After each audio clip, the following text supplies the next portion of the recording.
Não há outro como nosso Deus. Só Ele é digno de todo o nosso louvor, de toda a nossa adoração. Abra sua Bíblia, Josué, capítulo 17. Vamos ler a partir do verso 5. Josué, capítulo 17, a partir do verso 5. A tribo de Manassés recebeu 10 quiões de terra, além de Gileade e Bazã, que ficam a leste do Jordão.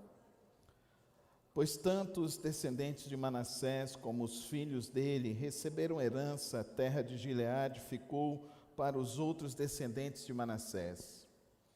O território de Manassés estendia-se desde Azer até Miqumetá, a leste de Siquém. A fronteira ia dali para o sul, chegando até o povo que vivia em Tapua. As terras de Tapua eram de Manassés, mas a cidade de Tapua, na fronteira de Manassés, pertencia aos efraimitas. Depois a fronteira descia até o ribeiro de Caná. Ao sul do ribeiro havia cidades pertencentes a Efraim, que ficavam em meio às cidades de Manassés, mas a fronteira de Manassés ficava ao norte do ribeiro e terminava no mar. Do lado sul, a terra pertencia a Efraim, do lado norte a Manassés. O território de Manassés chegava até o mar e alcançava Azer ao norte e Issacar ao leste. Então Issacar e Azer, Manassés, tinham também Bet-Seã e Bleã e as populações de Dor, Endor, Taanac e Megido, com os seus respectivos povoados. A terceira da lista, isto é, Dor, é Nefote.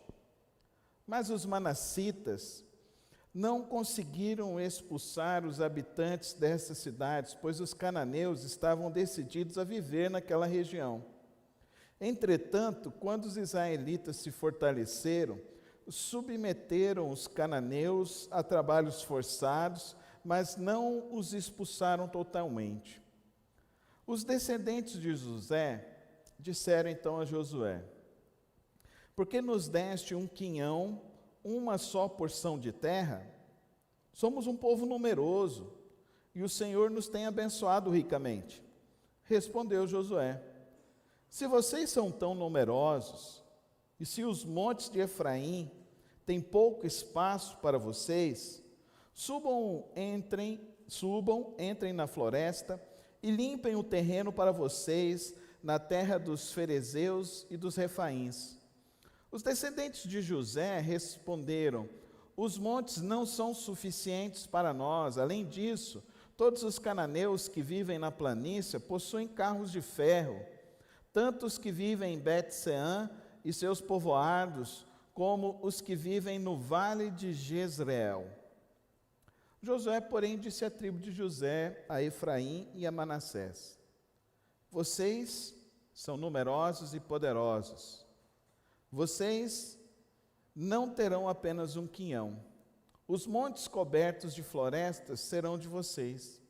Limpem o terreno e será de vocês, até os seus limites mais distantes.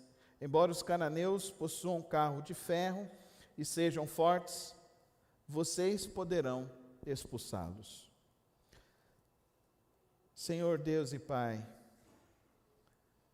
te adoramos aqui nesta hora, neste dia. Abrimos tua santa palavra. Tivemos o privilégio de lê-la nesta hora. Agora, ó Pai, que vamos refletir sobre os teus escritos. Eu lhe rogo, ó Deus, que nossos corações e nossas mentes estejam realmente desejosos de compreender a tua vontade, o teu querer para as nossas vidas. Eu rogo a Deus que tudo aquilo que eu vier a dizer, ó Deus, seja realmente encontrado em teu coração e seja realmente para a edificação de nossas vidas nesta noite.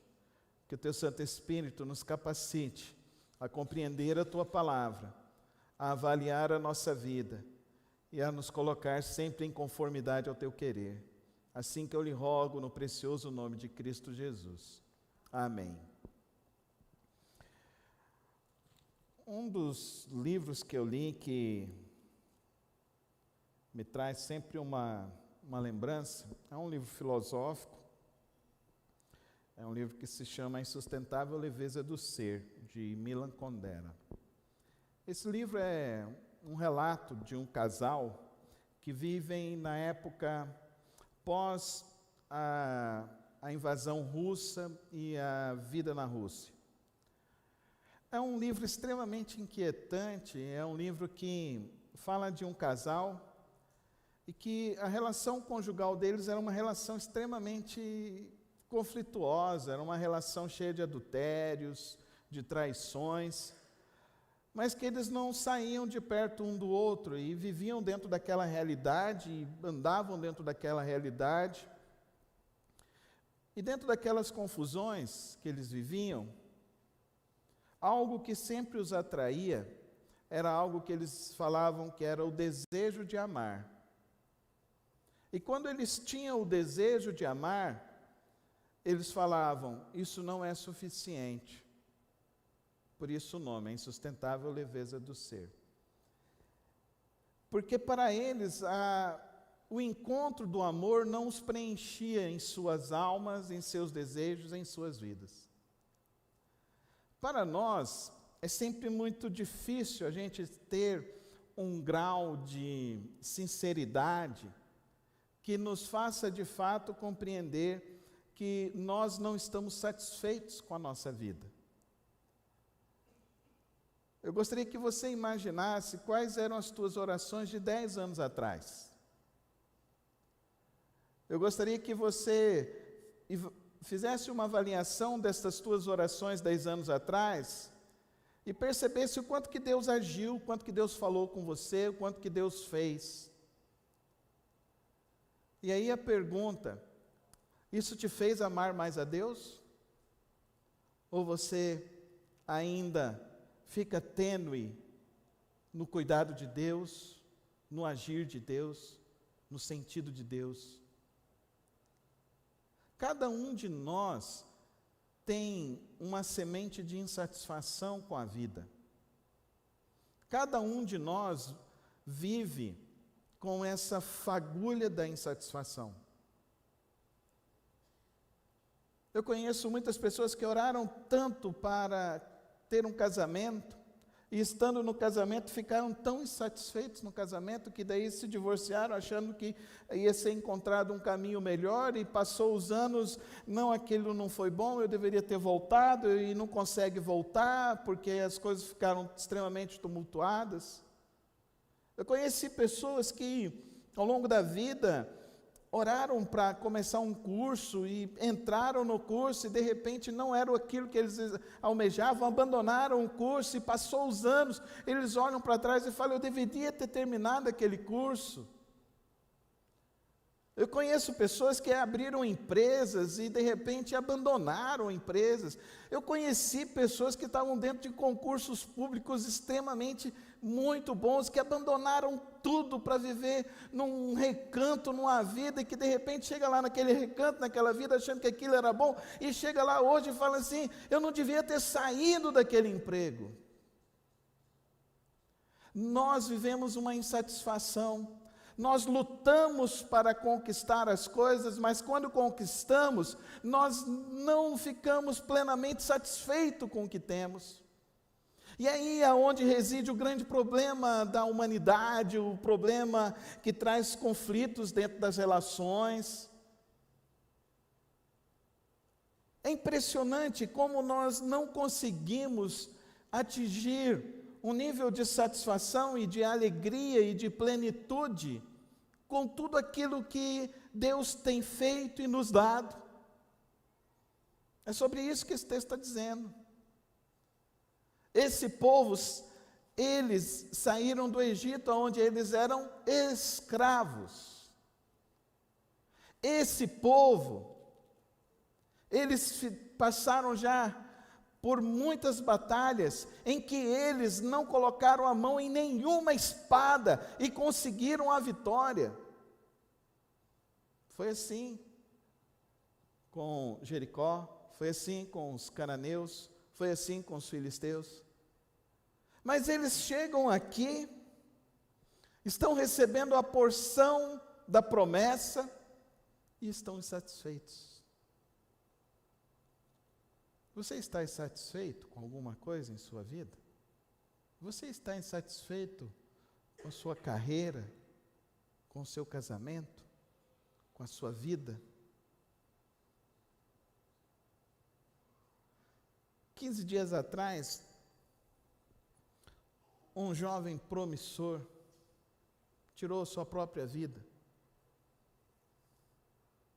Ele recebeu a melhor educação, se formou, ele recebeu a melhor atenção, ele conheceu diversos países, ele foi nos melhores hotéis, mas aquilo não o preencheu, aquilo não trouxe satisfação. A tal ponto que ele tirou sua própria vida. E é muito triste isso, porque muitas pessoas estão vivendo nessa linha que parece que vai se romper. E por que vivemos assim, queridos irmãos? Por que Josué está recebendo um povo assim? Porque nem todo mundo fica com o coração lá de Caleb. Vocês se lembram que nós estudamos o coração de Caleb? Ele falando, olha, hoje eu com os meus 80 anos, eu estou com tanto vigor do que quando a gente começou essa caminhada juntos, Josué. Então, Deus sendo comigo, nós vamos conquistar, nós vamos vencer. Me dá a porção que ainda não foi conquistada e eu vou conquistar. A filha de Caleb, que foi influenciada por seu pai, chega então a Josué e fala, Josué, nós conquistamos aquele pedaço de terra, mas lá não possui água, nós podemos ir adiante, pedindo uma autorização para chegar até onde havia uma porção de terra, diferente dessas pessoas aqui de Manassés, da tribo de Manassés, que estão apresentando uma queixa a Josué, que estão apresentando uma insatisfação a Josué, e que apresentando essa insatisfação para Josué, eles estão revelando que as bênçãos que Deus está provendo para eles, não estão preenchendo a vida deles. Quantos de nós estão vivendo assim? Quantos de nós estão vivendo simplesmente achando que precisa de algo mais? Que precisa de uma coisa a mais, de algo novo que precisa acontecer. E quantos que estão vivendo a sua vida cristã assim, que preferem, que precisam de uma bênção nova, de um frenesi novo, de um êxtase novo, de alguma coisa nova, de uma revelação nova. Cristo não é suficiente. Cristo não é suficiente, Cristo não preenche. Tem a Bíblia, mas precisa que alguém lhes revele algo, porque eles não conseguem discernir algo. Nós estamos vivendo dias em que as pessoas estão cada vez mais se tornando, não mais teístas. Nós estamos vivendo uma enxurrada de ateísmo dentro das igrejas. Uma enxurrada de ateísmo, uma enxurrada de crentes que não oram, acreditam em Deus, mas acham que a oração não resolve nada. Não resolve nada. Por isso não oram. Eu não vou orar. Uma enxurrada de crentes que, eu não preciso mais ir na igreja, que acham que pode ser igreja virtual, não precisa mais congregar. Eu me lembro de uma pessoa que chegou aqui na nossa igreja, nós temos um grupo de oração no WhatsApp, e foi uma semana daquelas bem tumultuadas, muitas pessoas com problemas, muitas pessoas com saúde e dificuldades, e mandando as mensagens, os pedidos de oração, e ele pegou, incomodado com aquilo, e virou e falou assim, eu acho que a igreja não está orando, porque tem muitos problemas que estão acontecendo. Aí alguns irmãos se incomodaram, pastor, o senhor viu a observação do que aquele irmão fez? Eu falei, responde para ele. Por que eu tenho que responder? Vocês colocam seus pedidos de oração, ele está pedindo para vocês orar por ele. Ele está gritando um socorro lá. Mas o senhor não vai falar nada? Não, não acho que eu tenho que falar alguma coisa. É a opinião dele. Aí chegou no outro domingo, eu cheguei, ele estava à porta, e ele veio conversar comigo, ele falou assim: pastor, eu estou intrigado, porque é muita gente doente, é muita gente com problema, muita gente com dificuldade. Eu falei: é assim, quando as pessoas têm liberdade, elas vão falar de si. Dá para você entender, querido irmão? Isso é ser igreja. A igreja se torna verdadeira quando você pode chegar num ambiente com tanta segurança e falar de si. Eu estou sofrendo. E as pessoas que estão ao teu lado não vão te julgar, elas vão orar por você. Elas não vão te condenar, elas vão orar por você. Elas vão olhar para você e vão perceber: ele está passando por uma luta, vou orar por ele. Porque é aí que nós temos a solução para as nossas vidas, somente aí que reside a solução para as nossas vidas, somente aí que nós encontramos esperança para viver esses dias, esse tempo. Porque esse plano utópico da religião que vem sendo estabelecida no Brasil é um plano que eu vou te falar, é um plano que não está na palavra. Na minha Bíblia diz assim, Jesus falando: no mundo tereis o que, irmãos? Gozo, júbilo, prosperidade, nenhuma enfermidade. É isso que está na sua Bíblia? Na minha Bíblia diz o contrário. Na minha Bíblia: no mundo tereis, mas tente o quê? Bom ânimo. Na minha Bíblia diz assim, que você não fique preocupado por estar passando por um breve e momentâneo problema e dificuldade e provação na sua vida, porque é necessário que seja purificado as pessoas. Queridos, sabe qual é o grande problema da nossa vida? É a gente criar uma fantasia e achar que viver essa fantasia vai se tornar realidade no nosso dia a dia. Não vai. Não tem casamento perfeito, não tem criação que você vai dar aos seus filhos, que eles não vão ser traumatizados, não tem experiência que você vai chegar ao clímax e você vai ter plena satisfação. Não vai acontecer isso na tua vida, porque isso vai acontecer somente quando Cristo Jesus voltar, somente quando Cristo preencher a tua alma. Enquanto nós estivermos aqui, nós vamos continuar lutando,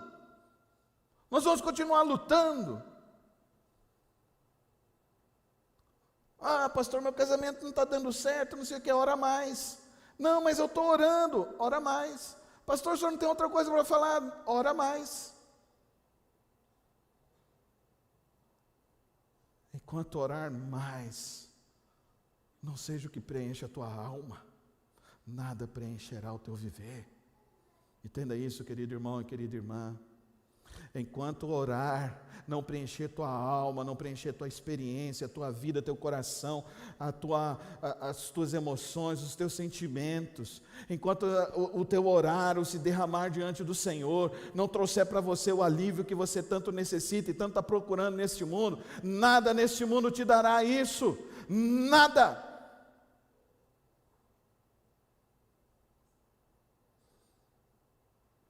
Vocês conhecem aquele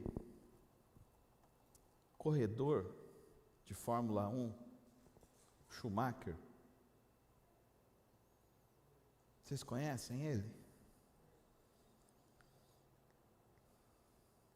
Você está vendo o que o ser humano faz com a sua própria vida?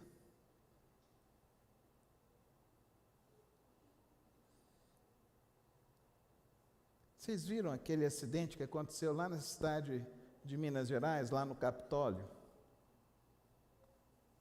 As pessoas estavam vendo que estava caindo de um lado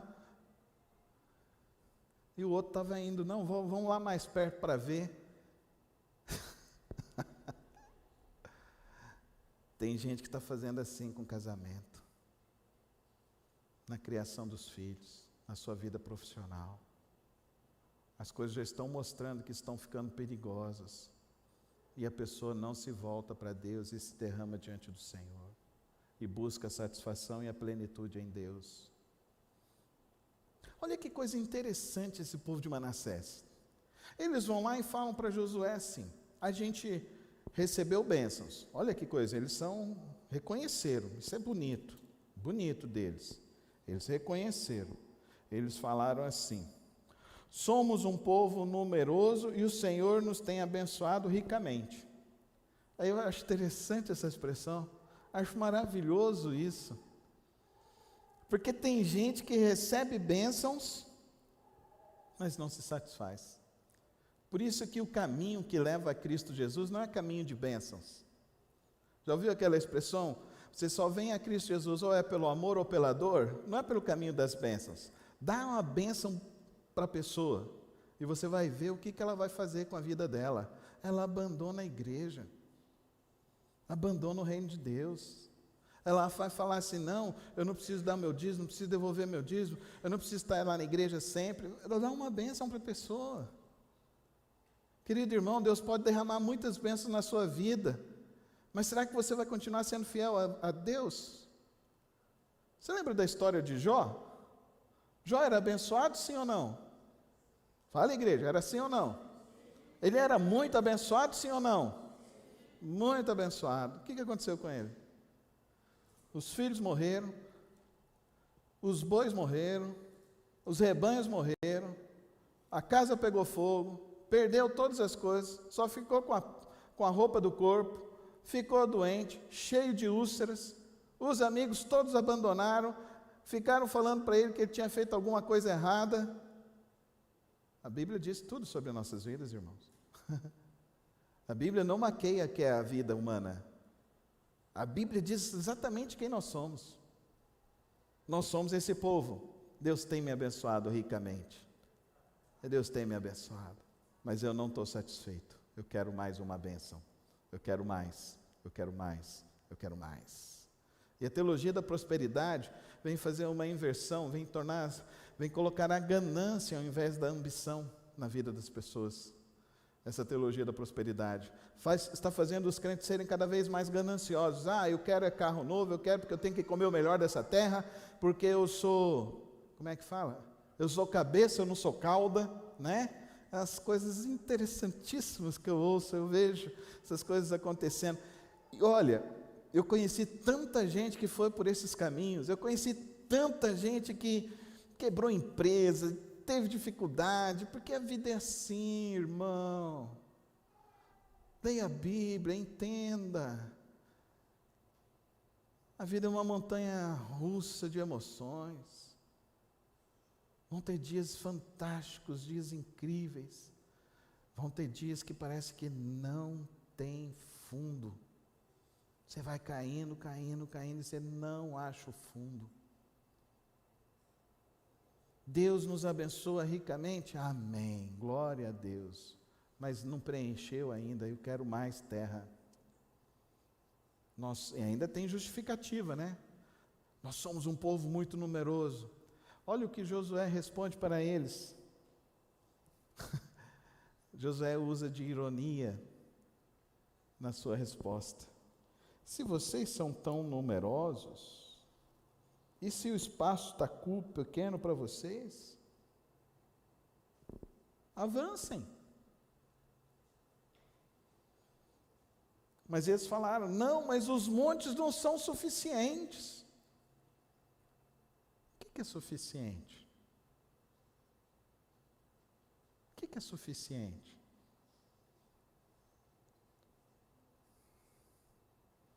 Para quem está numa UTI hoje, que ninguém chegou para estender um copo de água para ele, seria suficiente um gole de água na UTI.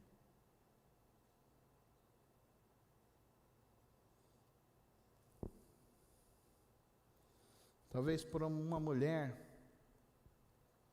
que na noite passada foi atacada pelo marido, espancada, um abraço seria muito suficiente para ela. Talvez para alguém que se acidentou de sexta para sábado, não consegue mais se mexer na cama, só conseguir virar de lado seria suficiente para ter alegria. Nós precisamos ter um cuidado muito grande com as nossas almas e com as nossas vidas, de não perder os nossos corações ao longo da caminhada da vida. Nós precisamos tomar muito cuidado para não vivermos uma experiência em nossas vidas, uma experiência de ganância, uma experiência de insatisfação com Deus. Nós precisamos tomar muito cuidado em nossas vidas, em queremos confundir ou queremos estabelecer aquilo que Deus deve fazer para nós e não nos satisfazermos com aquilo que Deus está fazendo e nos dando gratuitamente, graciosamente todos os dias. Nós precisamos tomar um cuidado muito grande com a nossa experiência com Deus, para que a nossa experiência com Deus não seja as coisas que Deus vai nos dar, mas que seja simplesmente a experiência de viver com Deus, de estar com Deus, na presença dEle, e que isso nos encha, nos preencha, nos transforme, nos fortaleça, nos traga esperança e nos traga alegria, e que isso nos ajude a vencer o desânimo, e que isso nos ajude a vencer essas insatisfações que todos nós estamos suscetíveis. Você está suscetível, eu estou suscetível. Você sabe o que é o pior de você ler A Insustentável Leveza do Ser? Sabe o que é o pior de você ler aquilo? Tudo. É você olhar e falar assim: eu sou assim. Sabe o que é o pior na vida? É você querer fazer o bem e não fazer, mas fazer o mal e praticar o mal, mesmo querendo fazer o bem. Sabe qual a pior coisa nessa vida? É a gente passar essa vida, achar que a gente não recebeu o socorro de Deus em nossas vidas. Sabe o que é o pior na tribo de Manassés? É que eles confundiram a caminhada com o resultado. E sabe qual é o grande perigo para mim e para você, na nossa história, na nossa vida? É a gente não se alegrar na caminhada e o resultado ser extremamente insatisfatório. Eu gosto de realizar cerimônias religiosas de casamento, mas toda cerimônia religiosa de casamento eu digo assim: eu vim aqui para fazer uma caminhada com vocês, que começa hoje e que não vai ter fim. Que não vai ter fim. E é assim que tem que ser nossa história com Cristo Jesus e com Deus. A gente começa uma história hoje com Ele, que não vai ter fim. Com bênçãos ou sem bênçãos, com dificuldades ou sem dificuldades, Ele será a nossa alegria, Ele será a nossa paz, Ele será a nossa satisfação, porque é o único que preenche a alma, é Cristo Jesus. O único que traz satisfação para as nossas vidas é Cristo Jesus. Vocês viram o menino que estava tocando bateria ali hoje? Né?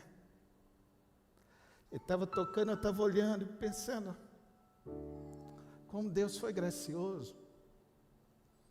Ele fez uma cirurgia, podia ter ficado paralítico, podia não ter dado certo, mas ele estava aqui hoje glorificando o nome do Senhor Jesus. Sabe aquela moça que estava cantando aqui hoje? Sexta-feira ela estava no velório do sogro.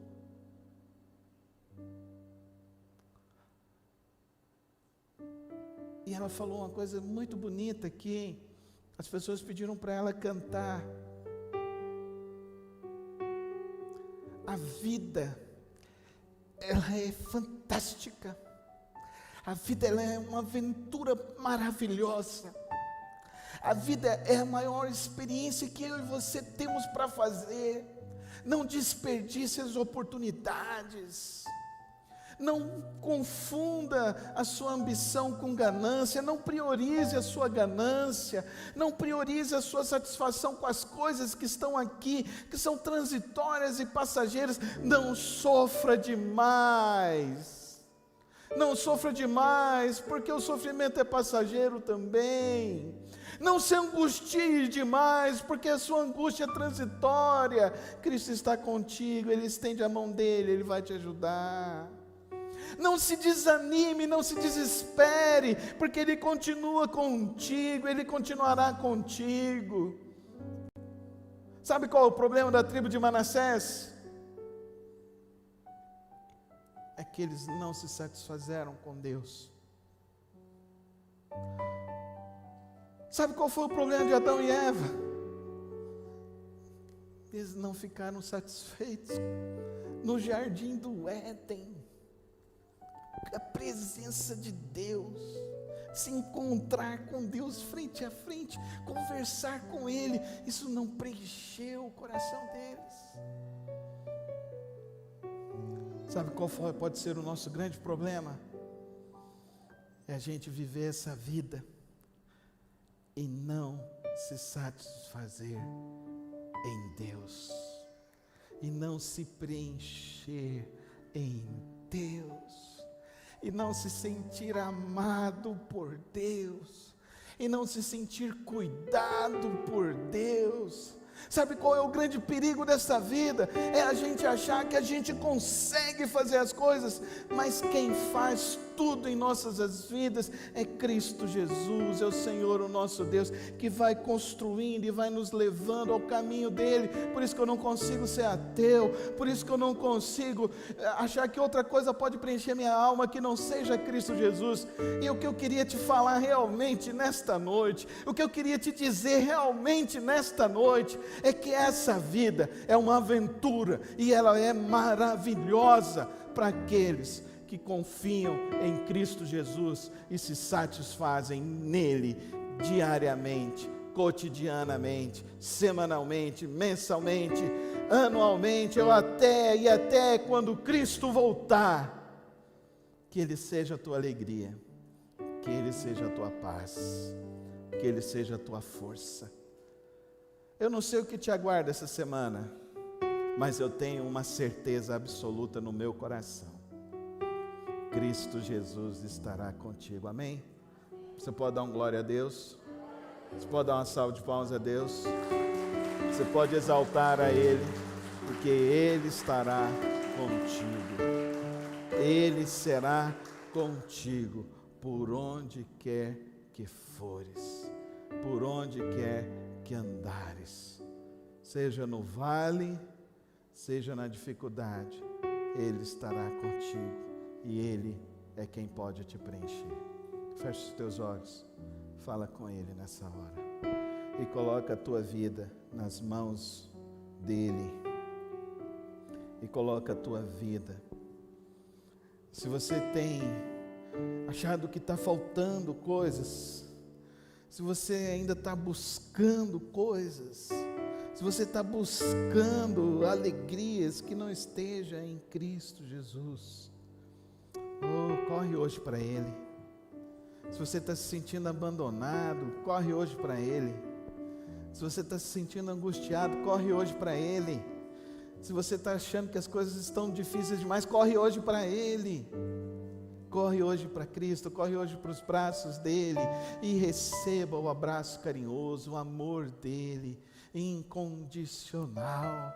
Receba hoje da graça maravilhosa dEle, que nos fortalece e nos renova a viver. Corre hoje para Ele e se satisfaça nele. O convite é você ir a Cristo Jesus e se entregar totalmente a Ele e dizer: só Tu, Jesus, só Tu és a minha alegria, só Tu és a minha paz, só Tu és a minha força. O que tem para o teu amanhã, Cristo Jesus sabe, e Ele estará contigo. Não importa o que for, Ele estará contigo. Ele estenderá a mão dEle e te guiará, e Ele será o teu bom pastor, que nada te faltará. Ele será a tua alegria e a tua paz e a tua força por onde fores. Fique em pé comigo na presença dEle nessa hora. Vamos colocar nossas vidas nas mãos dEle.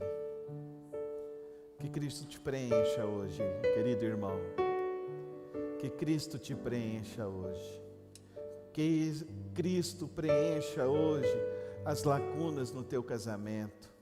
Que Cristo hoje preencha as lacunas na tua vida financeira, na tua vida profissional. Que Cristo preencha hoje com toda graça, com toda sabedoria, com toda força nesta hora. E que a próxima vez que você for diante do Senhor, você tenha vencido a síndrome de Manassés, a síndrome da insatisfação.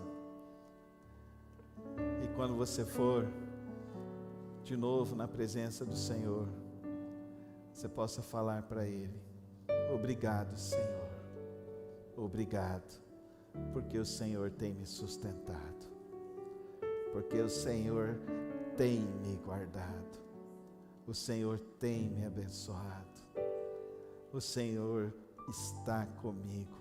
Obrigado, Senhor, obrigado. E que nessa noite, Deus, os nossos corações se voltem totalmente a Ti, Senhor. Na nossa consciência, na nossa inconsciência, nas nossas emoções, no nosso viver, no nosso propósito, ó Deus, na nossa missão.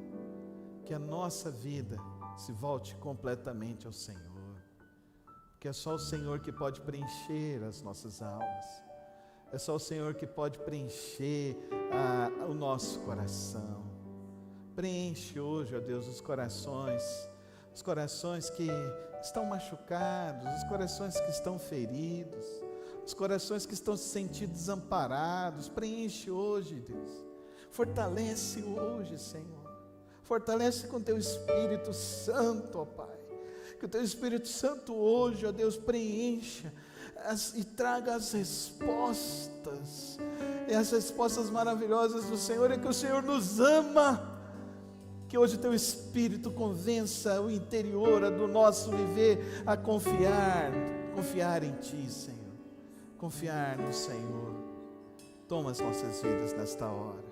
Toma o nosso viver, Senhor. E agora eu rogo a Deus, que o Senhor nos abençoe e o Senhor nos guarde. Que o Senhor, ó Deus, faça resplandecer da Tua glória. Que o Senhor ilumine os nossos caminhos. E o Senhor nos dê a Tua paz, hoje e para sempre. Amém e amém.